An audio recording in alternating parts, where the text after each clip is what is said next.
The Rime of the Ancient Mariner by Samuel Taylor Coleridge. The Rime of the Ancient Mariner by Samuel Taylor Coleridge. Samuel Taylor Coleridge is considered a very important figure in English poetry. He was a great romantic poet, literary critic and philosopher. Along with his poet friend William Wordsworth, Coleridge ushered in the Romantic movement in England.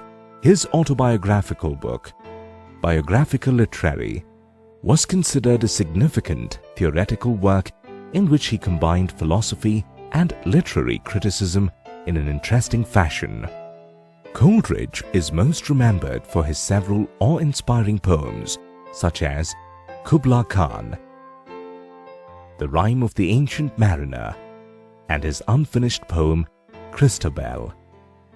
The Rime of the Ancient Mariner is a ballad which explores the guilt and psyche of an old sailor who narrates a mesmerizing tale of his old voyage on which he had killed an albatross.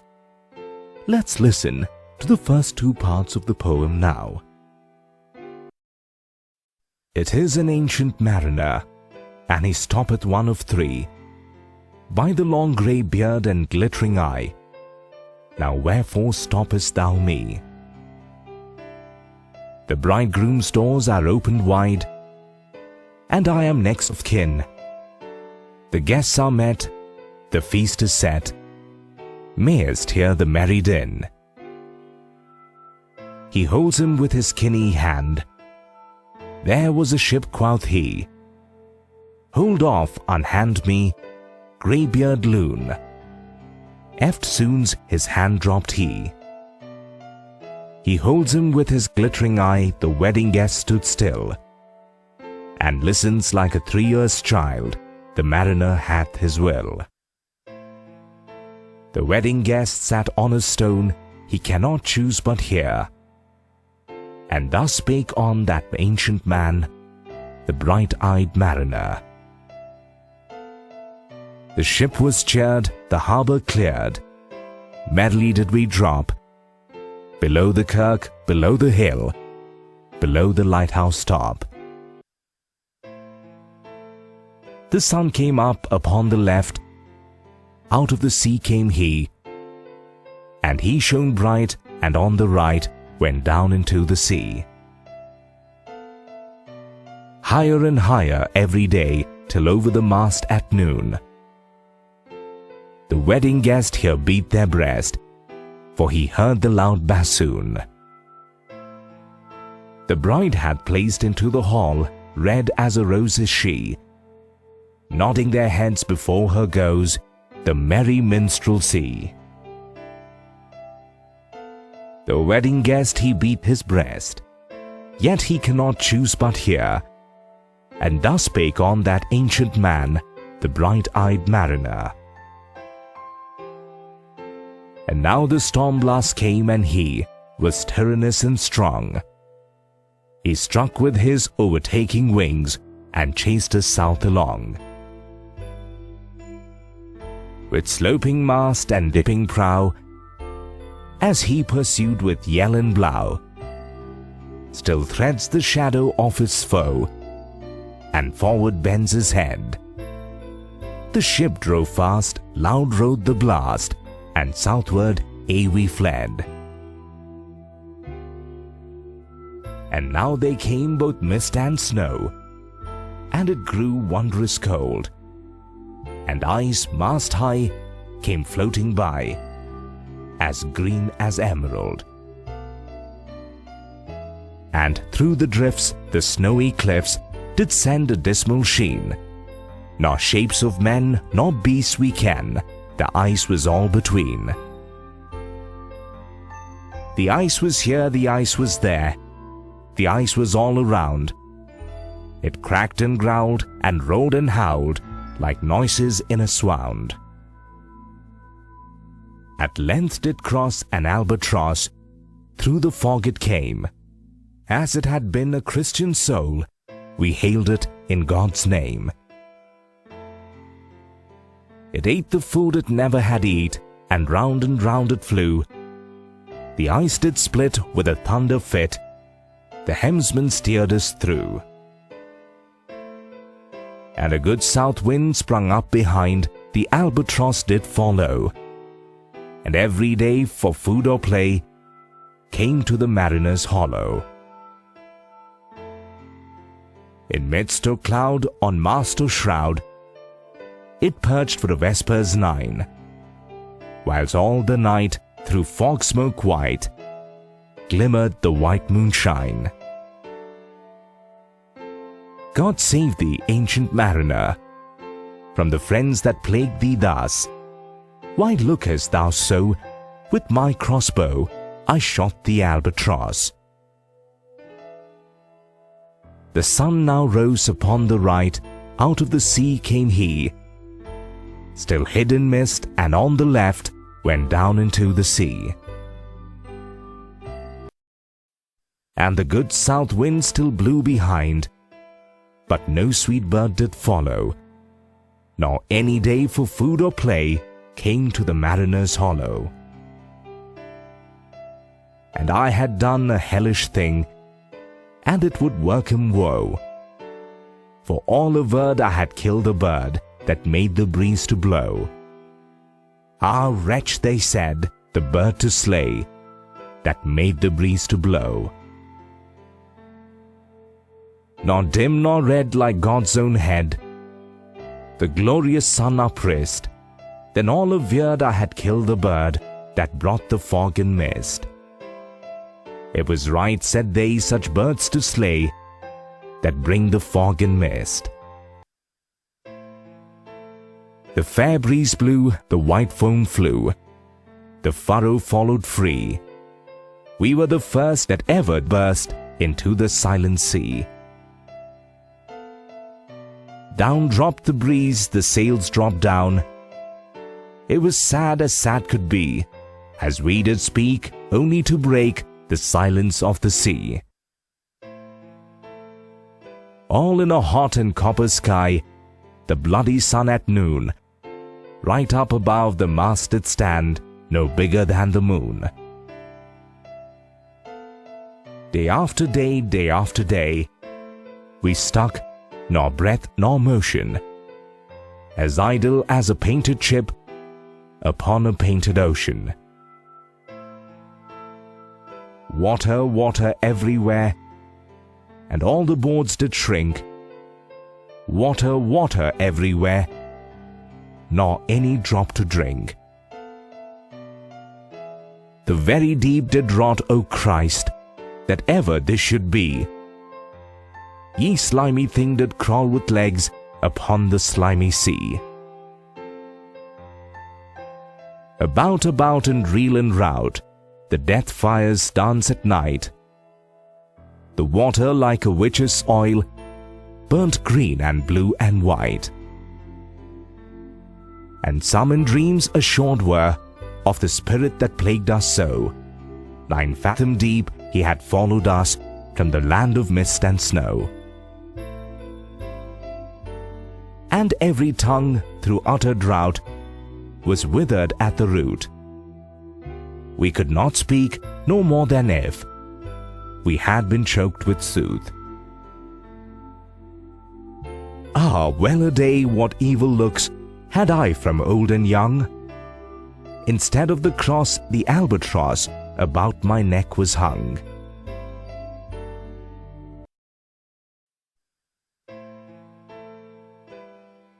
Let's now understand the first 2 parts of the poem in detail. As the name suggests, the poem is the rhyme or verse of an old sailor or mariner. In part 1, the mariner stops a wedding guest and narrates an awe-inspiring account of his old sea voyage. He recounts how his ship was struck by a storm and carried towards the South Pole, where it got stranded. Thereafter, an albatross came near his ship. With its arrival, the wind began to blow, which helped the ship to move again. However, in an impulse, the mariner killed the albatross one day. The poem opens up with the old mariner stopping one amongst the three young men going to a wedding. The wedding guest wonders why he has been stopped by a weird old man with a long beard and an arresting gaze. Irritated by this intrusion, the guest tells the mariner that the wedding is about to begin. The feast is set, the guests have come in, and merrymaking sounds can be heard. The guest also states that he is one of the important family members of the bridegroom and so has to leave.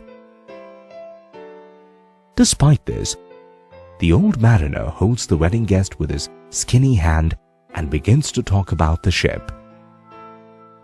The wedding guest gets unsettled, calls the old mariner a lunatic and asks him to remove his hand, and the mariner removes his hand at once.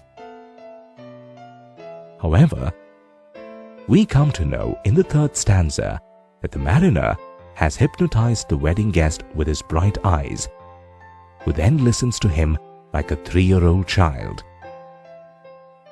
The wedding guest sits down uncomplainingly on a stone as he has no choice but to listen to the old man who begins to tell his tale. From the 6th stanza, the mariner narrates an old story about his sea voyage. He begins from the day when the ship he was on was cheered at the harbor. The ship passed under the church, the hills, and the lighthouse near the shore and traveled comfortably into the cheerful sea. The repetition of the word below emphasizes the swift movement of the ship into the sea. In the next stanza, the mariner describes the regular rising and settling down of the sun in the sea. He narrates that with each passing day, the sun seemed to appear higher in the sky, and eventually it could be seen shining over the mast during noontime. The position of the sun suggests that the ship was passing through the equator. Just then, the narration of the mariner is interrupted by the wedding guest, who beats his breast or expresses his helplessness as he hears the bassoon, a musical instrument which signaled the beginning of the wedding ceremony. The narrator of the next stanza is either the poet Coleridge himself or the wedding guest who is imagining the wedding proceedings. The narrator describes that the beautiful bride has entered the wedding hall, and she follows the cheerful musicians and singers who are nodding their heads to the tune to their music. Again, the guest feels helpless as he has no choice but to listen to the mariner who has held him by the spell of his glittering eye. Meanwhile, the mariner continues with his tale. He describes that the weather changed due to a sudden storm blast, which was cruel and strong. The storm has been personified in these lines. The overtaking wings is a reference to powerful winds that drove the ship towards the South Pole. In the next stanza, the poet uses hyperbole or exaggeration to poetically depict how the storm chased the ship. It yelled and pursued the ship, which bent its head forward and forged ahead still under the shadow of its enemy. Moving fast, the ship fled from the storm and reached the South Pole or Antarctica. The South Pole was engulfed in mist and snow and was awfully cold. Moreover, icebergs as high as the mast of the ship and as green as an emerald were floating in the water. A mariner recalls that the icebergs cast a gloomy brightness on the floating ice. Stuck in the strange land, the ship and its crew were the only living things to be seen. In the next stanza, the reception of the word ice emphasizes the overwhelming presence of ice in the landscape. There was ice all around, and when the ice chunks broke and banged against each other, they produced animal-like sounds similar to the ones made by a person during a fit. In this stanza, Coleridge uses onomatopoeic words like crack, growl, roar, and howl for the sounds made by ice. In the next stanza, the old mariner recounts the arrival of the albatross, who emerged from the thick fog. Everyone on the ship saw the bird as a good omen and hailed it in God's name. The crewmen gave it good food and it flew all around the ship. The albatross proved to be a harbinger of good luck, as the ice parted and the helmsman was able to steer the ship from the South Pole. Now, a favorable south wind propelled the ship ahead, and the lucky albatross also followed it. It got friendly with the sailors and came to them whenever it was called. The mariner further recalls that during the evening church service time, the albatross either sat on the mast of the ship or on the sails, irrespective of the misty or cloudy weather. These lines reinforce the albatross as a Christian symbol. In the next stanza, we get a sense that the mariner has stopped his story very abruptly. Therefore, the wedding guest prays that the old mariner be saved from the evil spirits that are troubling him. He then asks the reason behind the strange expression on the old man's face. To this query, the mariner informs that he has shot the albatross with his crossbow. Let's now look at the second part of the poem now. In this part, the ship moves away from the Antarctica and reaches a part of the ocean which is deathly still. The ship gets stuck in the rotting ocean, and the crew holds the old mariner responsible for their unfortunate condition because he had killed the albatross. Therefore, they hang the albatross from his neck. The second part begins with the mariner narrating the events that took place after he killed the albatross. The sun rose and set down as usual, although it was hidden by the mist. The south wind blew and helped the ship to move ahead. However, no sweet bird followed the ship or came at the call of the sailors. The mariner says that he had committed a hellish act which would bring trouble to everyone, because his crew members had firmly begun to say that he had done a wretched thing by killing the bird. It was the bird who had made the breeze blow. However, the crewmen changed their opinion very soon. They observed that the sun rose as usual and looked as beautiful as the halo behind God's head. Going by this omen, they now believed that the albatross was unlucky as it had brought them fog and mist. The lines in this stanza depict the unsteady and fickle human nature. In the next stanza, the mariner recounts that the good breeze continued to blow and the ship moved ahead. There is alliteration in the line, "furrow followed free," which evokes the image of a plough creating a furrow in land. This is also a hyperbole or exaggeration. Just like a plough, the ship moved smoothly in the tideless sea, cutting the water and forming a furrow of white foam behind it. Thereafter, the ship entered a usually silent part of the sea. At this place, the sails came down as there was no wind. It was a sad place where only the voices of the crew broke the gloomy silence of the sea. This place was also unbearably hot. The extreme heat is conveyed by phrases like hot and copper sky and bloody sun. In fact, these phrases also bode bad luck, which follows the ship and its crew later on.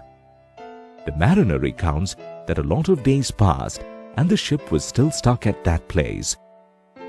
There was also neither a sign of another life nor movement. The ship and the ocean were so still that they seemed to be a part of a painting. In this stanza, passage of time is emphasized by the use of repetition in the line day after day, day after day. In the next stanza, the mariner laments over the irony of the situation. He says that there was seawater everywhere around the ocean, the ship, but ironically, there was no fresh water to drink at all. The standing water of seamed, rotting and slimy creatures could be seen moving on its surface. He remembers that at night, the crew could see the death fires dancing on the ship. Moreover, the water of the sea seemed colorful like the magical oil of witches. The phrase death fire can be a reference to St. Elmo's fire, which is an electrical weather phenomenon taking place due to electricity discharged from pointed objects such as the mast of the ship. Both death fire and colorful water indicates bad omen. In the next stanza, the mariner says that some crew members thought that the curse of a spirit had befallen on them. The spirit was that of the albatross, which had emerged from the depths of the sea, or 9 fathoms deep, and followed them from the land of mist and snow. The mariner narrates the horrifying condition of the sailors on board in the next stanza. Their throats were parched and they could not speak a word. In fact, it seemed as if their mouths had been choked with soot. In the last stanza of part 2, the mariner narrates that he began to get evil looks from old and young members of the crew. As a painful reminder of his cruel and wrongful action, the crew took off the cross from the mariner's neck and instead hung the dead albatross there.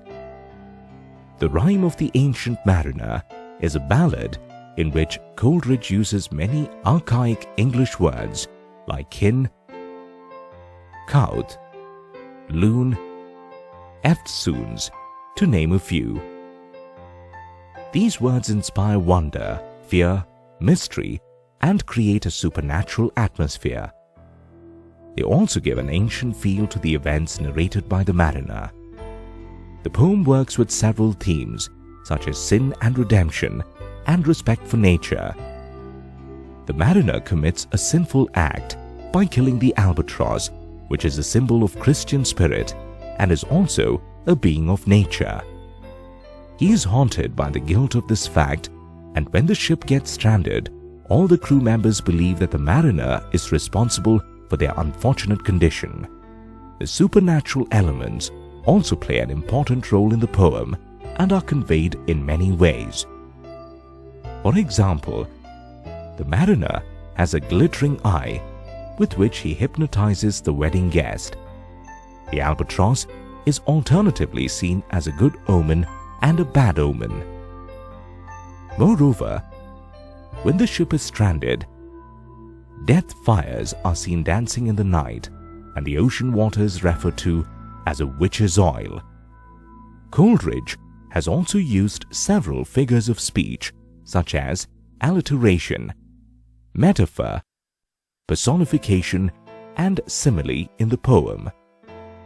Alliteration, or repetition of a consonant, can be seen in lines such as, "By thy long grey beard and glittering eye," "He holds him with his skinny hand," "The wedding guest here beat his breast," and "The merry minstrelsy," to name a few.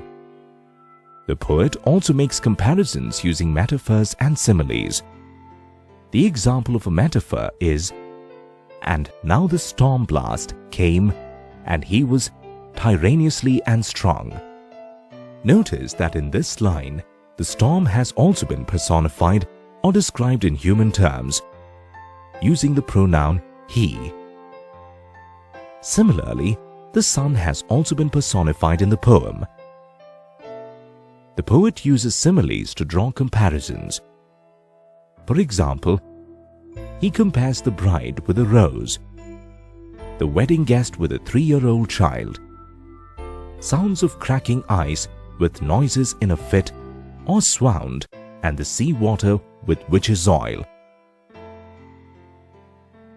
The Rime of the Ancient Mariner is thus a multi-layered poem which explores the idea of guilt and its psychological effects and the importance of loving nature and all its beings.